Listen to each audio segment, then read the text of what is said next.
These are the new metal releases for January 10th, 2024. This is the first episode of the series in 2025. So if you don't know, this is where I listen to as many of the new metal releases I can, and I give you a quick background on each band and my thoughts on the album. As it is a new year, I will be trying to cover more underground bands and just do separate videos for the more popular bands. It is the start of the year, so I only have 5 albums and 2 EPs, so let's get into it.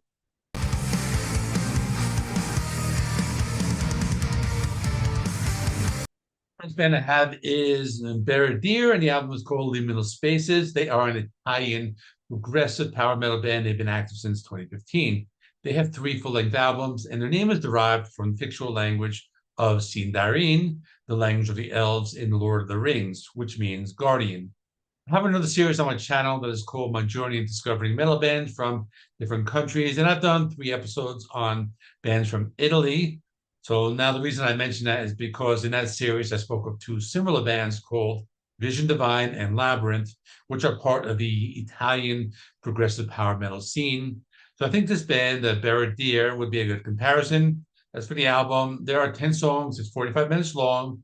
Songs feature lots of melody in the guitars. There's lots of powerful drum beats, different vocal styles used. You get these big, powerful, clean vocals, and you got those death growls. The album also has some softer moments that are blended with the heavy death growls and catchy choruses.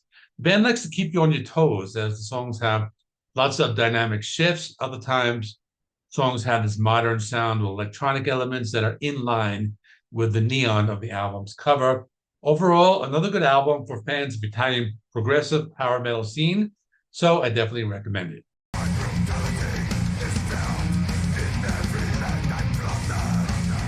We used to have an EP by the band Xale, and it's called Year of the Four Emperors. This is a Canadian symphonic death metal band.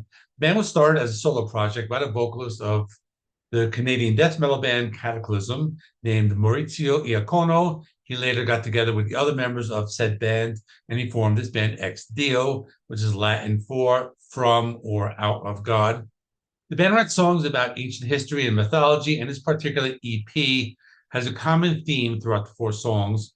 The songs are named after the 4 emperors who reigned in ancient Rome in the year AD 69, otherwise called, are named Year of the 4 Emperors.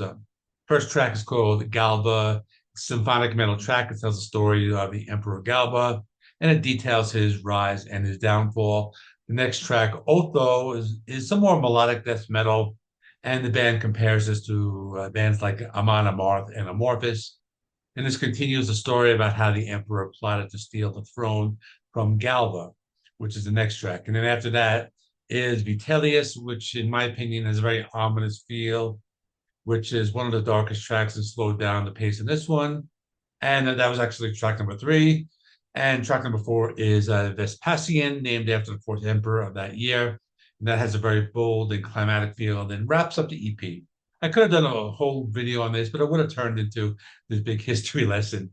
But basically, it's a type of music that would make a good soundtrack for one of those God of War video game sequels. So I liked it. I'm also interested in listening to the rest of this band's material. They have a few albums out.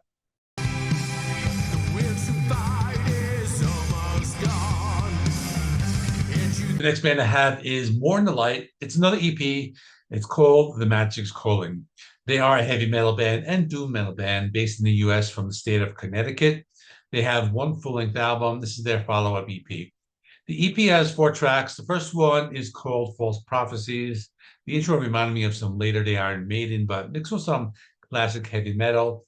The music is very melodic, and it sounds very big and epic with both guitars and keyboards. After this is a song called Blink of an Eye. This one gave me some of those Tony Martin era Black Sabbath vibes, and I will mention him again in a minute.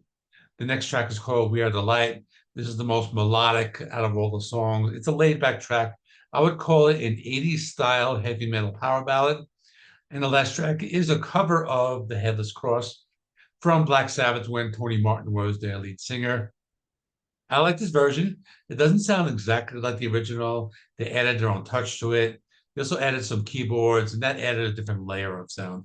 I enjoyed this EP a lot. I'm interested to listening to their other material.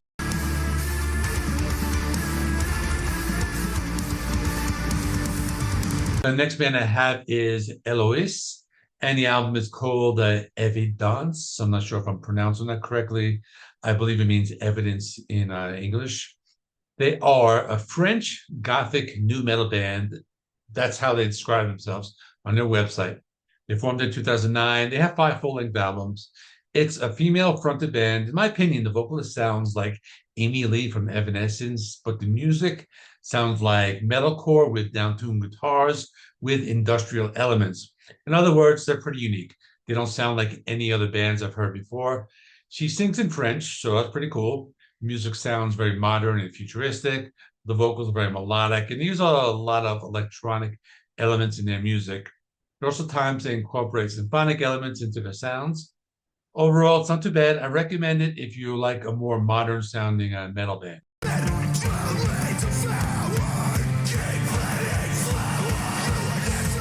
Next is Stick to Your Guns with Keep Planting Flowers. They are a hardcore punk band from Orange County, California. Although on this album, I felt they sounded more like metalcore. They formed in 2003. They have 8 studio albums. It's a short album. It's 10 songs, 24 minutes long. Songs are about 2 or 3 minutes long. They have lots of aggressive, downbeat guitar riffs. Actually, I said that wrong. They have a lot of aggressive, beatdown guitar riffs and clean and harsh vocals. The music sounds very angry. The songs are fast-paced. Type of album you can listen to front to back if you want some heavy music. Perfect album to take to the gym, use for a workout. There's one song where they slow down a bit. That's the title track. But that track actually has angry screaming vocals accompanied by the more melodic instrumentation. I don't listen to a lot of hardcore metalcore, but I like this more than I thought I would. It's a solid album, perfect length for this type of album.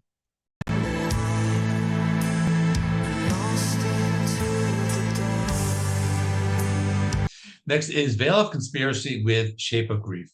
This is a progressive metal band with doom metal influences from Italy.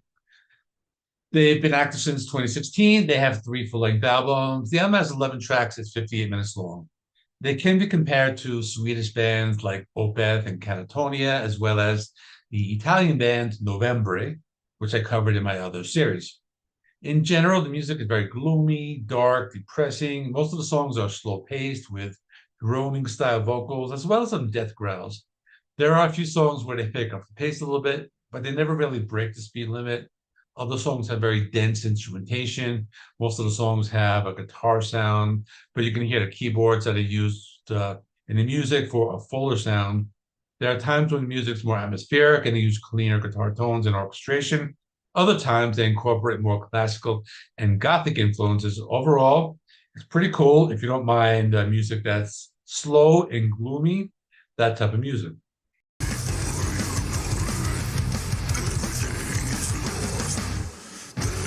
I have one more band to talk about. The name of the band is L.O.S.T or L.O.S.T. They are from Romania. They are a melodic death metal band that formed in 2004. It's their second full-length album. It comes 15 years after their debut. The album has 9 songs. It's 35 minutes long. It's a pretty cool hidden gem. It was my first time listening to this band. They play some fast-paced melodic death metal with deep guttural vocals. The sound might even be closer to Death and Roll, as the vocals are very harsh, and the guitar riffs are reminiscent of classic heavy metal at times. The music also has an old school sound. It reminded me of late 80s thrash at times. Other songs sounded more like that typical Swedish melodic death metal. I thought the album was filled with guitar riffs. They added more keyboards to give the music more texture. Other tracks are more atmospheric and epic sounding, almost as if like a soundtrack to the apocalypse. They have some catchy song titles. My favorite was World War Cup. I like that one. I like the title, actually. They had a few guests on the album. I didn't really recognize the names, but the last song featured someone named Van der Resti and Stonelight. Another track featured Aline Petrut, Andy Unisco, Gothic and Tyne. I'm probably pronouncing everything wrong, but it's actually my favorite album of the week. I'm thinking I need to do a deep dive into the country of Romania for my other series because I like this one a lot. That is all. Usually at this time, I direct you to the previous episode, but since it's the new year, I'm going to place a few of my latest album reviews here on the screen. So thanks for watching. Please give the video a like. It helps me with the YouTube algorithm. Please subscribe. If you're not already, I do rock and metal reviews, rankings, and more. Thanks for watching. I'll see you in the next one.